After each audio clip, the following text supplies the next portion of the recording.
വരാനിരിക്കുന്ന നിയമസഭാ തിരഞ്ഞെടുപ്പിൽ സിപിഐഎം സ്ഥാനാർത്ഥി നിർണയത്തിൽ അപ്രതീക്ഷിത നീക്കങ്ങൾ. ആലപ്പുഴ ജില്ലാ സെക്രട്ടറി ആർ നാസർ മത്സരരംഗത്തുണ്ടാവില്ലെന്ന് സംസ്ഥാന സമിതി തീരുമാനിച്ചു. ജില്ലയിലെ നിർണായക മണ്ഡലങ്ങളായ അരൂരിലും കായംകുളത്തും സിറ്റിംഗ് MLA-മാരെ തന്നെ നിലനിർത്താനാണ് പാർട്ടി തീരുമാനം. ആലപ്പുഴ ജില്ലാ സെക്രട്ടറി എന്ന നിലയിൽ സംഘടനാ പ്രവർത്തനങ്ങളിൽ കൂടുതൽ ശ്രദ്ധ കേന്ദ്രീകരിക്കാനാണ് ആർ നാസർ മത്സരരംഗത്ത് നിന്നും മാറി നിൽക്കുന്നത്. നേരത്തെ നാസറിനെ അരൂരിലോ കായംകുളത്തോ പരിഗണിച്ചിരുന്നുവെങ്കിലും അവസാന നിമിഷം പാർട്ടി തീരുമാനം മാറ്റുകയായിരുന്നു. കഴിഞ്ഞ തിരഞ്ഞെടുപ്പിൽ മികച്ച വിജയം നേടിയ ദലീമ ജോജോയെ തന്നെ അരൂർ മണ്ഡലത്തിൽ വീണ്ടും പരീക്ഷിക്കാൻ CPIM തീരുമാനിച്ചു. മണ്ഡലത്തിലെ ജനകീയ സ്വാധീനവും വികസന പ്രവർത്തനങ്ങളും ദലീമയ്ക്ക് അനുകൂലമായി. കായംകുളത്ത് നിലവിലെ MLA യു പ്രതിഭ തന്നെ വീണ്ടും ജനവിധി തേടും. ചില തർക്കങ്ങൾ നിലനിന്നിരുന്നുവെങ്കിലും പ്രതിഭയുടെ പ്രവർത്തന മികവ് പരിഗണിച്ച് പാർട്ടി മറ്റൊരു പേര് ആലോചിച്ചിട്ടില്ല. എറണാകുളം ജില്ലയിലെ തൃപ്പൂണിത്തുറ മണ്ഡലത്തിൽ വൈപ്പിൻ MLA കെ ഉണ്ണികൃഷ്ണൻ സ്ഥാനാർത്ഥിയാകും. BJP UDF ശക്തമായ മത്സരം കാഴ്ചവെക്കുന്ന ഇവിടെ ഉണ്ണികൃഷ്ണന്റെ സ്ഥാനാർത്ഥിത്വം കരുത്താകുമെന്ന് പാർട്ടി കരുതുന്നു.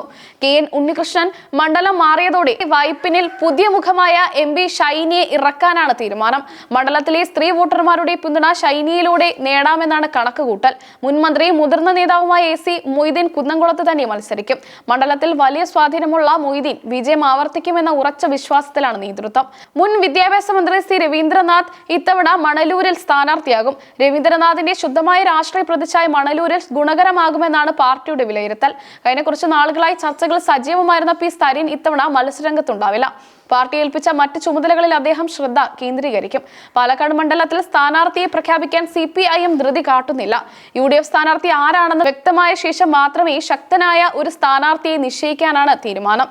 പാലക്കാട് ജില്ലയിലെ നെന്മാറയിൽ K പ്രേമൻ LDF സ്ഥാനാർത്ഥിയാകും. കർഷക മേഖലയായ നെന്മാറയിൽ പ്രേമന്റെ സാന്നിധ്യം വിജയ സാധ്യത വർദ്ധിപ്പിക്കുമെന്ന് കണക്കാക്കപ്പെടുന്നു.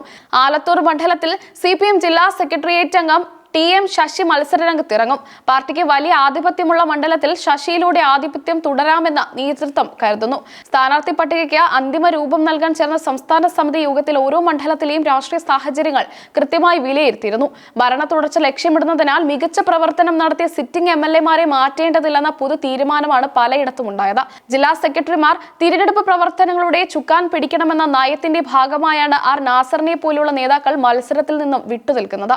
ആലപ്പുഴയിൽ LDF കോട്ടകൾ കാത്തു സൂക്ഷിക്കാൻ ദലീമയുടെയും പ്രതിഭയുടെയും സ്ഥാനാർത്ഥിത്വം അനിവാര്യമാണെന്ന് പാർട്ടി പ്രവർത്തകർ അഭിപ്രായപ്പെടുന്നു. എറണാകുളം ജില്ലയിൽ KN ഉണ്ണികൃഷ്ണനെ പോലൊരു മുതിർന്ന നേതാവിനെ തൃപ്പൂണിത്തറയിലേക്ക് മാറ്റുന്നത് മണ്ഡലം പിടിച്ചെടുക്കാനുള്ള തന്ത്രത്തിന്റെ ഭാഗമാണ്.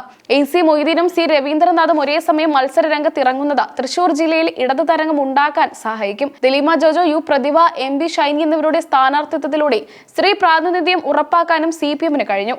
സ്ഥാനാർത്ഥി പ്രഖ്യാപനം വന്നതോടെ മണ്ഡലങ്ങളിൽ പ്രചാരണ പ്രവർത്തനങ്ങൾ സജീവമായി കഴിഞ്ഞു.